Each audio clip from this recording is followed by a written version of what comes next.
जय हिंद दोस्तों, स्वागत है आप सबका हमारे यूट्यूब चैनल शाही आईएएस में। आज मैं आप लोगों के लिए बिहार स्पेशल से बिहार का एक इम्पोर्टेंट टॉपिक, बिहार में जो जनजातियां है यानी कि बिहार के जो ट्राइबल हैं उनसे संबंधित लेक्चर लेकर आ रहा हूँ। देखिए, अगर आप बिहार का एग्जाम कोई सा भी देने जा रहे हैं, 17 बीपीएससी देने जा रहे हैं, अगर बिहार के एसएससी या सीजीएल वगैरह देने आप जा रहे हैं, तो ये चैप्टर आपके लिए इम्पोर्टेंट हो सकता है, क्योंकि हर साल बिहार की जो इम्पोर्टेंट जनजातियां हैं, जो ट्राइबल्स हैं, उनसे आपको क्वेश्चन देखने को मिल सकता है। तो चलिए, आज हम लोग पढ़ेंगे बिहार में जनजातियों के बारे में और देखेंगे कौन कौन सी इंपॉर्टेंट जनजातियां हैं और किस तरह क्वेश्चन आपको उनसे पूछे जा सकते हैं। ठीक है। देखिए, ये आपके सामने जो दिख रहा है, ये बिहार का मैप है।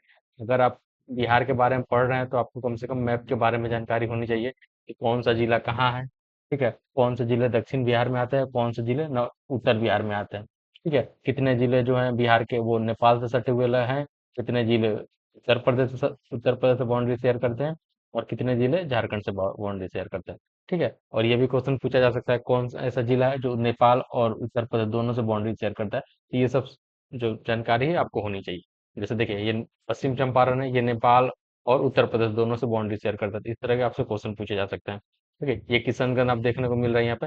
किशनगंज नेपाल और बंगाल से, वेस्ट बंगाल दोनों से बाउंड्री शेयर करता है। ठीक है, ऐसे ही इस तरह क्वेश्चन आपको देखने को मिल सकता है एग्जाम में। तो कम से कम आप बिहार का जो मैप है उसके बारे में आपको पूरी तरह से जानकारी होनी चाहिए कि कौन सा जिला कहाँ है। ठीक है, अभी हम लोग बिहार की जनजातियों के बारे में पढ़ रहे हैं, तो आपको ये भी देखना है कि कौन कौन सी जनजाति है बिहार के कौन से जिले में निवास करती है। ठीक है, बिहार की जो भी जनजाति है ना, वो ज्यादातर पहाड़ी क्षेत्र में ही निवास करती है। या तो जो ऊपर का ये, सॉरी, ऊपर का जो ये नेपाल से सटा हुआ इलाका है, या तो आपको यहाँ पे देखने को मिलेगी, इस एरिया में देखने को मिलेगी बिहार की जनजाति। या फिर जो नीचे जो झारखंड से सटा हुआ इलाका है, आपको यहाँ पे देखने को मिल सकती है। ठीक, तो चलिए हम लोग देखेंगे एक एक करके कौन कौन सी इंपॉर्टेंट जनजाति है बिहार में जो निवास करती है। चलिए स्टार्ट करते हैं आज के अपने इस लेक्चर को। देखिए, बिहार की जो सबसे इंपॉर्टेंट जनजाति है कौन सी है? संथाल जनजाति। ठीक है, आप लोग जब बिहार के समान बिहार के इतिहास के बारे में पढ़ेंगे, तो आप लोगों ने संताल विद्रोह के बारे में सुना होगा। जो संताल विद्रोह 1855-56 में हुआ था, जिसके प्रमुख जो नेता थे सिद्धू, कान्हू, चांद और भैरव, जो उस समय के प्रमुख नेता थे संथाल विद्रोह के, उसके बारे में आपको पढ़ने को मिलेगा और उसके बारे में आपको जानने को मिलेगा। ठीक है, देखिए इनका जो प्रमुख निवास स्थान कहाँ है? संथाल परगना और भागलपुर जिलों में। ठीक, संथाल परगना और जो भागलपुर जिला है, वहां पे आपको संथाल जनजाति देखने को मिल सकती है। और इनकी भाषा जो है, भाषा क्या है इनकी? संथाली भाषा है।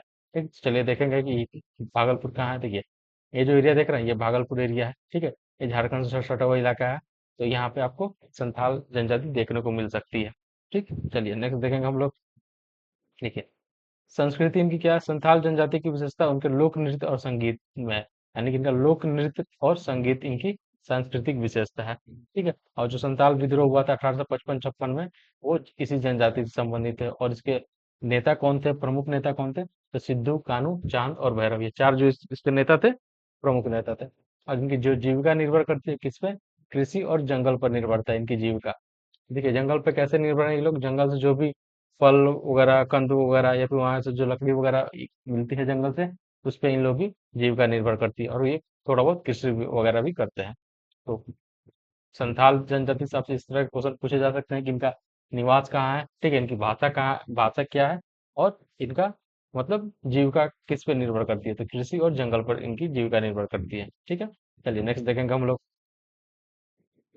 नेक्स्ट आपका जो इम्पोर्टेंट जनजाति है, हो जनजाति। ठीक, अब देखिए, हो जनजाति है, ये पश्चिम सिंहभूम और संथाल परगना में इनका निवास स्थान है। पश्चिम सिंहभूम और संथाल परगना में ये आपको देखने को मिल सकते हैं। ठीक है, और इनकी जो भाषा है, इनका भाषा कौन सा है? हो भाषा है। क्या भाषा है? हो भाषा ये लोग बोलते हैं। देखिए, हो जनजाति की संस्कृति में उनका पारंपरिक नृत्य, हो नृत्य प्रसिद्ध है। इनके जो पारंपरिक नृत्य है, हो नृत्य, ये इनका प्रसिद्ध नृत्य है। ठीक है, और इनकी भी जीविका जो निर्भर करती है कृषि और शिकार पर निर्भर करती है। यानी कि जंगली जानवरों को मार करके, या फिर जो जो भी आसपास के जो जानवर होते हैं उनको मार करके इनकी जीविका निर्भर करती है। और थोड़ा बहुत ये लोग भी कृषि करते हैं। ठीक है, चलिए नेक्स्ट जो इम्पोर्टेंट जनजाति है आपकी, मुंडा जनजाति। ठीक, जो मुंडा विद्रोह है, इसी जनजाति के द्वारा किया गया था। ठीक है, देखिए, इनका निवास स्थान चाईबासा और रांची के आसपास है। ये झारखंड का क्षेत्र है। ठीक, इनके ज्यादातर प्रमुख जो मतलब मुंडा जनजाति के जो लोग हैं, वो चाईबासा और रांची के आसपास निवास करते हैं। और थोड़ा बहुत आपको बिहार में भी देखने को मिल सकते हैं। ठीक, इनकी जो भाषा है मुंडारी भाषा है। कौन सी भाषा है इनकी? मुंडारी भाषा बोली जाती है। देखिए, मुंडा जनजाति की लोक कथाओं और गाथाओं में उनके गौरवशाली इतिहास झलकता है। ठीक, तो आपसे ये क्वेश्चन पूछा जा सकता है कि कौन से जनजाति के लोक कथाओं और गाथाओं में गौरवशाली इतिहास झलकता है। इस तरह के आपसे क्वेश्चन पूछे जा सकते हैं। ठीक, और इनकी जो जीविका है वो किस पे निर्भर है? खेती और मजदूरी पे, यानी कि ये लोग भी खेती करते हैं और मजदूरी करते हैं। ठीक है, चलिए नेक्स्ट देखेंगे हम लोग उराव जनजाति। ठीक, देखिए, उराव जनजाति, इनका निवास स्थान चंपारण, पलामू और संथाल परगना है। ठीक है, तो आपको ये ध्यान में रखना है कि उराव जनजाति का जो निवास स्थान कहाँ है, वो चंपारण है, पलामू है और संथाल परगना है। ठीक है, और इनकी जो भाषा है कुड़कू, इनकी भाषा का क्या नाम है? कुड़कू भाषा ये बोलते हैं। ठीक है, और इनकी संस्कृति क्या है? उराव जनजाति में पारंपरिक नृत्य और संगीत का महत्वपूर्ण स्थान है। यानी कि इनका जो पारंपरिक नृत्य है और जो संगीत है, इसको ये लोग महत्वपूर्ण स्थान देते हैं अपनी संस्कृति में।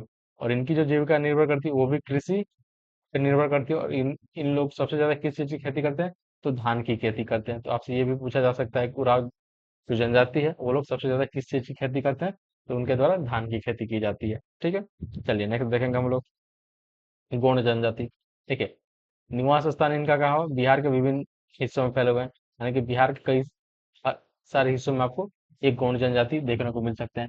और जो गोंड जनजाति है ये भारत की सबसे बड़ी जनजाति भी है। तो ये चीज भी आपको ध्यान में रखना है। इस तरह के भी क्वेश्चन पूछे जा सकते हैं कि भारत की सबसे बड़ी जनजाति कौन है। ठीक, और इनकी भाषा क्या है? इनकी भाषा गोंडी है।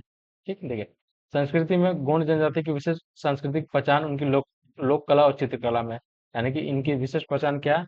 लोक कला और चित्रकला इनकी विशेष पहचान है। ठीक है, और इनकी जो जीविका निर्भर करती है वो किस पर निर्भर करती है? वो कृषि और जंगल आधारित गतिविधियों पर। ठीक है, ये लोग खेती भी करते हैं और जंगल से जो भी इनको कंद मूल फल वगैरह लकड़ी वगैरह जो ये इकट्ठा करते हैं उस पर इनकी जीविका निर्भर करती है। ठीक, चलिए नेक्स्ट देखेंगे हम लोग। नेक्स्ट है आपका खरवार जनजाति। देखिए, खरवार जनजाति का निवास स्थान कहाँ है? आपको चंपारण और पलामू जिला, यानी कि जो चंपारण और पलामू जिला है वहां पे आपको खरवार जनजाति देखने को मिल सकती है। और इनकी जो भाषा है वो क्या है? खरवार भाषा है। ठीक, तो आपसे भाषा भी पूछा जा सकता है कि खरवार जनजाति की भाषा कौन सी है। ठीक है, अब देखिए, इनका संस्कृति क्या है? खरवार जनजाति की पहचान उनकी परंपरागत खेती और शिकार से जुड़ी गतिविधियों में है। यानी कि ये लोग की पहचान क्या है? परंपरागत परंपरागत खेती और शिकार से ये लोग जुड़े हुए हैं, खरवार जनजाति। ठीक है, चलिए नेक्स्ट देखेंगे हम लोग। और जीविका इन पे किस पे निर्भर करती है? कृषि, विशेषकर चावल और मक्का की खेती। यानी कि ये लोग कृषि करते हैं किस चीज की? चावल और मक्का की ज्यादातर ये लोग खेती करते हैं। ठीक है, अब देखिए आपको ये जो 6 इंपॉर्टेंट जो जनजाति है बिहार के, आपको इन्हीं से क्वेश्चन देखने को मिल सकते हैं। इस तरह क्वेश्चन होंगे इनका, इनमें से कौन सी जनजाति बिहार में निवास करती है। ठीक है, 4-5 ऑप्शन रहेंगे और एक ऐसे ऑप्शन डाल दिया जाएगा जो बिहार में निवास नहीं करती होंगी। ठीक है, या फिर आपसे इस तरह का क्वेश्चन पूछा जा सकता है कि मुंडा जनजाति का निवास स्थान किस एरिया में है। इस तरह क्वेश्चन पूछे जा सकते हैं। या फिर मुंडा जनजाति की भाषा क्या है? हो जनजाति की कौन सी भाषा है? उनकी कुछ सांस्कृतिक पहचान आपसे पूछे जा सकते हैं। ठीक, चलिए।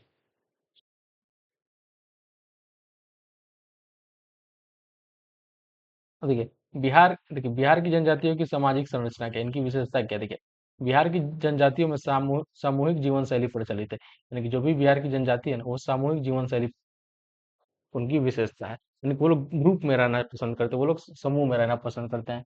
वो कोई भी त्योहार वगैरह हो गया या फिर कोई भी फंक्शन वगैरह हो वो लोग मतलब सामूहिक वो लोग उसको उस उत्सव को मनाते हैं। क्योंकि इनके सामाजिक ढांचे में परिवार और गांव की भूमिका महत्वपूर्ण होती है। यानी कि ये लोग परिवार इनके लिए महत्वपूर्ण है और गांव की भूमिका भी इनके लिए महत्वपूर्ण होती है। जनजाति अपने पारंपरिक रीति रिवाज और उत्सवों को धूमधाम से मनाते हैं। यानी इनके जो भी पारंपरिक रीति रिवाज है और उत्सव है उसको ये लोग बहुत ही धूमधाम से मनाते हैं। इसमें प्रकृति और पूर्वजों की पूजा का विशेष स्थान स्थान है। यानी कि ये लोग प्रकृति और जो इनके पूर्वज है उनको पूजा को विशेष महत्व और विशेष स्थान ट्राइबल लोगों के द्वारा दिया जाता है। ठीक है, चलिए ये हमारा जो लेक्चर था, हम लोगों ने बिहार की जो इम्पोर्टेंट जनजाति है उसके बारे में आपको हम लोगों ने थोड़ा बहुत देखा है यहाँ पे कौन कौन सी बिहार की इम्पोर्टेंट जनजाति है। और इसी से थोड़ा बहुत आपको क्वेश्चन जो भी है देखने को मिल सकता है। तो आज के लिए बहुत बहुत धन्यवाद। बहुत जल्द मिलेंगे हम लोग अपने नेक्स्ट वीडियो में। आज के लिए जय हिंद।